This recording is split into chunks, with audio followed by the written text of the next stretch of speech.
Superman Superman. സൂപ്പർമാനാ. അവന്റെ അശോകന്റെ പോലത്തെ മുടി.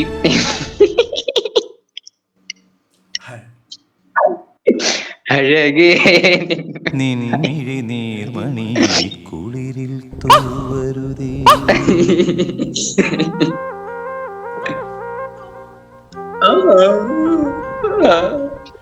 അതല്ല അല്ല എടോ, തന്നെ ഉരുളക്കിഴങ്ങെന്ന് ആരാ വിളിച്ചത്? താൻ ഉരുളക്കിഴങ്ങല്ല. ഞാനില്ലേ അത് ഞാനല്ല. അതിലൂടെ ആൾക്കാർ വിളിക്കുന്നിടയ്ക്ക് ആ വെറുതെ അല്ല, എന്നെ വിളിക്കാറുണ്ട്. അതെനിക്ക് മനസ്സിലാവുന്നുണ്ട്, ഏകദേശം മാച്ച് ആവുന്നുണ്ട്.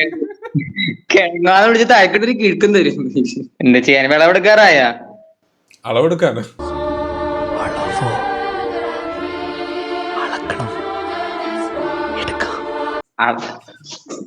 വിളവെടുക്കാൻ, ഹാർവെസ്റ്റിംഗ്. ഇല്ലില്ല, ഞാൻ അതിന് നിൽക്കാറില്ല. നിങ്ങള് എന്നെ അങ്ങനെ പറിക്കാൻ വന്ന ഞാൻ കടിക്കും. താൻ എന്തൊരു മനുഷ്യനാടോ, മനുഷ്യന് താൻ എന്തൊരു ഉരുളക്കിഴങ്ങാടോ.